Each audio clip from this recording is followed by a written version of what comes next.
ఈ రోజున దేవుని వాక్యాన్ని మీ జ్ఞాపకం చేస్తున్నాను.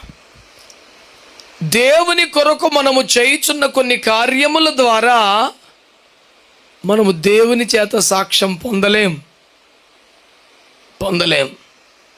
మరి ఎట్లా పొందుతాం? మన అంతరంగ స్వభావాలను బట్టి సాక్ష్యం పొందగలం.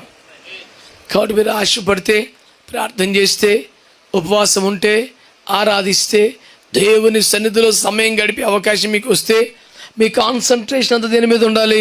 అంతరంగ స్వభావాల మీద ఉండాలి. వాడబట్ట మీద పెట్టుకోకండి. అసలు మీ బంధువుల ఇళ్ళకి వెళ్ళినప్పుడు ఉద్యోగం చేసే చోట దేవుడు మిమ్మల్ని సాక్షిగా వాడుకుంటాడు. అందులో పెద్ద విశేషమేం కాదు. దాని మీద పెద్ద టార్గెట్ పెట్టుకోకండి. 2 కొరింథీ పత్రిక 4:16 ప్రకారం దినదినము నూతన పరచబడాలని చెప్పాడుగా అంతరంగ పురుషుడు.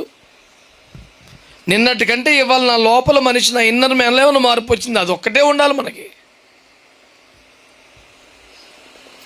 దాని మీద మనసు పెట్టుకొని భక్తి చేస్తే మిగతా ఆటోమేటిక్గా ఆచరించబడతాం. ఈ రోజున మన సవాల్ ఏంటంటే, దేవుడు మోషేను గురించి సాక్ష్యం ఇచ్చినట్లుగా మన గురించి ఇవ్వాలంటే మనం ఏం చేయాలి? కార్యముల మీద కాదు, క్యారెక్టర్ మీద మనసు పెట్టుకోవాలి. వాడబడుట గురించి కాదు, ఆయన సన్నిధిలో గడుపుట గురించి మనసు పెట్టుకోవాలి. ఇలాగైతే మనం కూడా ఒక మంచి సాక్ష్యాన్ని పొందగలుగుతాం.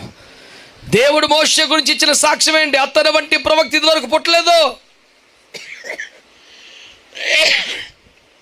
నీ గురించి దేవుడు ఏం సాక్ష్యం చెప్తాడు అనేది ఈ పూట ప్రభు మనకిస్తున్న ఒక మంచి సవాలు.